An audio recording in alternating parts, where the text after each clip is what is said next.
Hey, good morning, everybody. Happy Friday. Just going to do just a little quick build update on the 1/12th scale Camaro. Still having my coffee. Not quite awake yet. Time for work, unfortunately. So I'm just going to show you what's going on with this thing. That's where I'm at so far. Just a quick mock-up.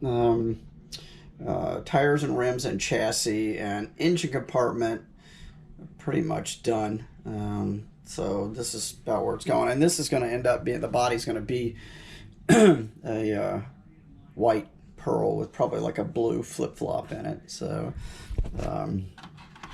just kind of show you what's going on here. So and I know this is not going to be everybody's cup of tea. This is definitely different, even for me, especially like these tires and rims, which I absolutely love from Z-Force. So yeah, what I did is candy oriental blue in the wheel backs, and then the front, so I did a candy apple red. So it kind of gives you the appearance of like a red line, you know, from the side.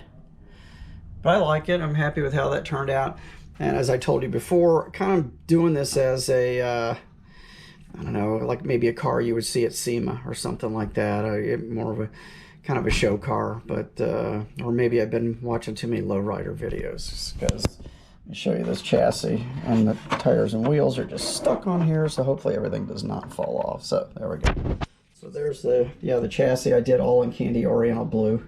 It's beautiful in the sunlight. I mean, it's really jumps out at you. And then I just did, you know, various components of the suspension, the rear end, and the candy apple red. I got to put the shocks in this morning, but I think it's pretty cool looking. It's really jumps out at you. And I may do some graphics just along the lower body line in the candy red and candy blue, just to pick out these colors in the rims. And the engine block, that may be, I'm not sure if I'm going to do it in red or blue, or I might even do it white. I don't. That's my next step. I really just wanted to get it all up on its wheels first, and these tires and stuff are not in the right position because the brakes are not in the right spots, because that's all glued together.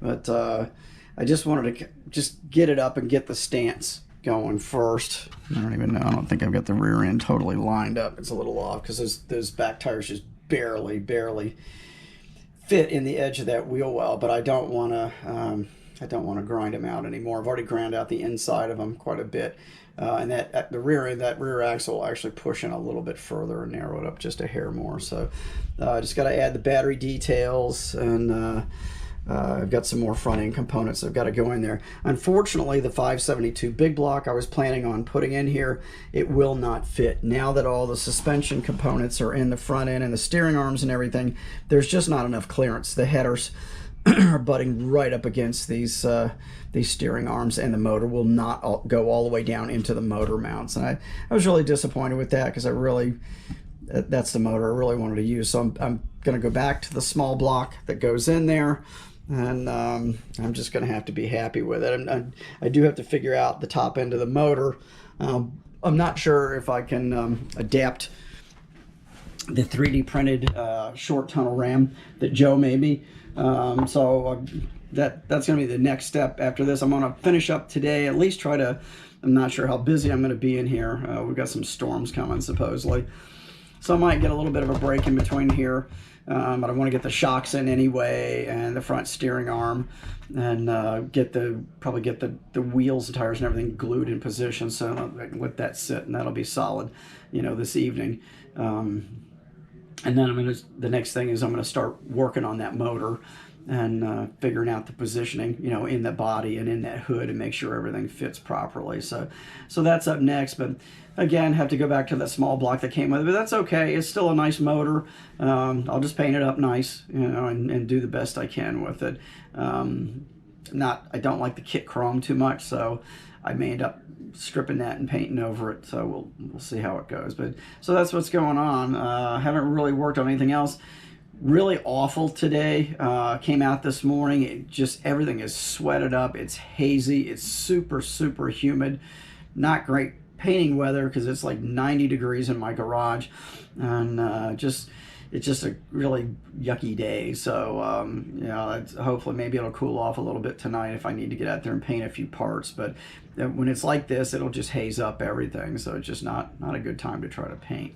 But most of the components for this Camaro are painted, and of course I've still got the Coke truck to work on. I do need to do a little bit of paint in the interior box on that. I wanted to do like some candy red accents inside of there, so I'll try to get that done maybe sometime this weekend, so I can really just kind of walk through and finish that build, because I'd like to get that one done and on the shelf and out of the way. I've got in the works of doing some stuff again with Brian Sodergren, who had designed the little sunny alien spaceship. So working on doing up an order with Brian right now. He's going to be printing up some more stuff for me here in the near future, some cool little stuff. And that's about it. I mean, I haven't had time to work on anything else this week, unfortunately, and I've just been so run down yesterday. Kind of kicked my ass for some reason. I just I got home and I was just exhausted. So ate some dinner and relaxed, and just crashed out pretty early. I really didn't get a lot of model work in. I did just a little bit, but not a whole lot. So that's it. Maybe by Sunday, maybe I'll have something ready for model cars and coffee. If not, I won't bother, because I don't want to just make a video just to make a video and not have anything to show you guys. So there's not much point. So if I don't get anything done, you won't see me on Sunday. But I'm hoping to make a little progress, and I'd like to get the engine block painted up and stuff too. I've got all the pre-assembly done. I've got some parts to clean up for that today that I'll shoot in other colors. But hopefully, you know, get some candy on the engine block so we can, you know, start moving along with that and get that together. So, but it really just, main thing is figuring out that manifold and that tunnel ram, because the kit tunnel ram is just way too tall to fit under this hood that I've got, and I definitely am using this hood. There's no doubt about it. That's the look I want it. So whatever I got to do to make it work, that's where I'm going to go with this. So, all right, I'm going to let you guys go and keep this short, and hope you have a good Friday, and hope everybody has a great weekend. Get some modeling time in, hopefully, and spend some time with your families and relax. And I'll see you sometime soon. And in the meantime, thanks again. Oh, couple of shout outs. And I left the card at home. Jeff, that big bearded dude, Jeff Lawless, thank you. Jeff sent me recently, he sent me some of those little Coke crates and some decals, which I truly appreciate. And some surfboards and a cool little Coke machine. It's all stuff I can use in the back of that Coke truck. So, and I'm still, and I just was talking while I'm getting ready to contact one of my Facebook friends, Bobby Wilkinson. He contacted me this morning, and he's got a lot of Coke decals and a lot of those Coke cases that he's not using, that he's accumulated. And he's a really good model builder too, man. He just sent me pictures of his models. He was telling me this morning he has over 1,000 buildups in his collection. I'm like, wow, I thought I was bad. But he's got some really nice stuff. He showed me some beautiful Pro Street and stuff yesterday.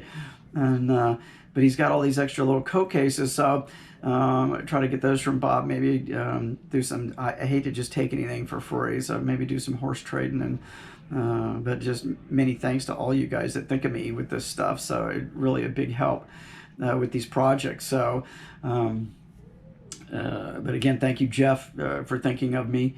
That was a nice little surprise this week, getting that box from you. And love the shop card. Thanks for the sticker. And oh God, who else? I'm trying to think. Arnold got his kit already. I hope everybody gets their kits this week that I shipped out for the giveaway. Arnold got his. I got a note from him and Melissa this morning that he got his kit. So glad that's there. I hope you have fun with it. And all the other winners, I hope you have a good time with those kits. And I hope it's something you really wanted, and you'll get to build it. And I will do it again. You know, I'm going to come up with some more stuff. I've got a lot of old vintage magazines too, model magazines and car magazines. Maybe we'll do something like that too. Have a little giveaway with some of those, because those are always cool to just look at. You know, when you look at 50, 60-year-old cars or model stuff, what was going on back then, you get a lot of good ideas. I still get inspiration from those old model car science stuff. You go back and look, because everybody back then you know, they were all geared towards thinking about the future and futuristic stuff, you know, and there was a lot of good model building came out of that era, you know, and I really enjoy looking at that stuff. So maybe we'll do something like that, but we'll come up with some more ideas here. We're continuing to have people enter. I'm glad you guys are jumping on board this.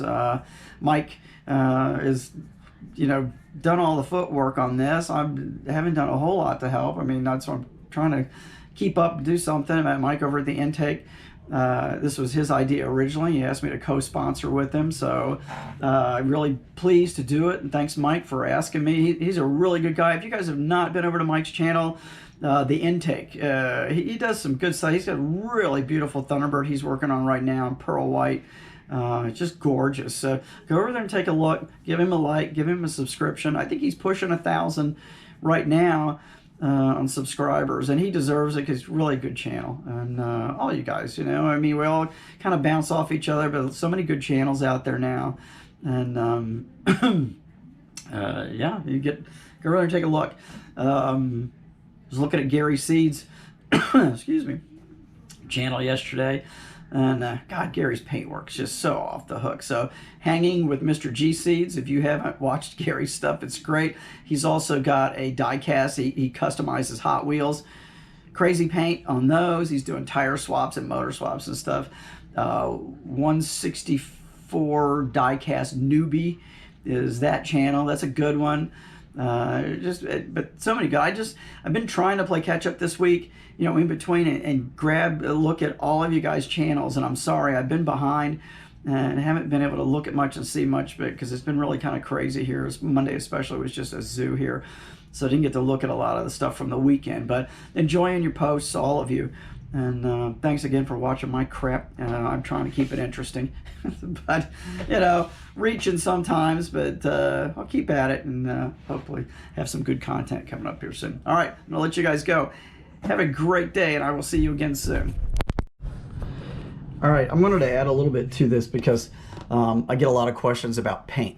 So up and down side. Okay, so painting with urethane.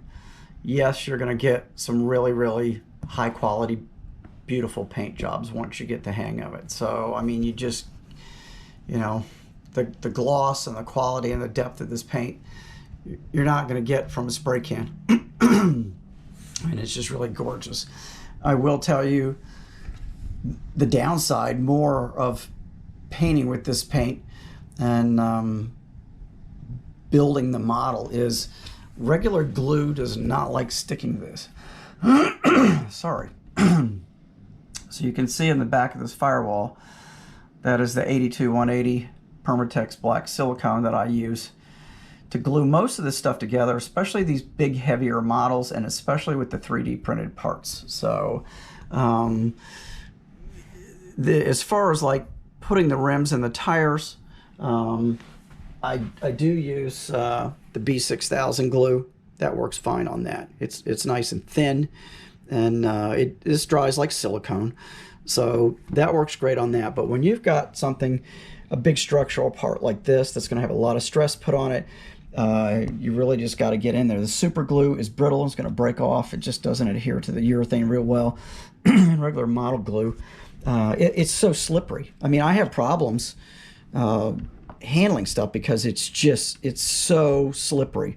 I put all the suspension components together down here with the black silicone as well. These upper A-arms, now I tried out the UV glue. First time I've used it, and I've got a little touch up to do in there, but I used that UV curing with the little that you use your UV light on to cure, because I'd put everything else together with the Permatex. So this was just kind of in an awkward position. I did not want the black slopping over onto the top of my parts. It's much more visible there. So I used the UV glue, and it worked well. That was my first experience with it. It worked really, really well. So that's good. So you just got to kind of mess with it and get the feel for it. But again, just. And the other thing is the expense. I mean, this paint is not cheap. The House of Colors paints are up to about anywhere from $120 to $150 a quart.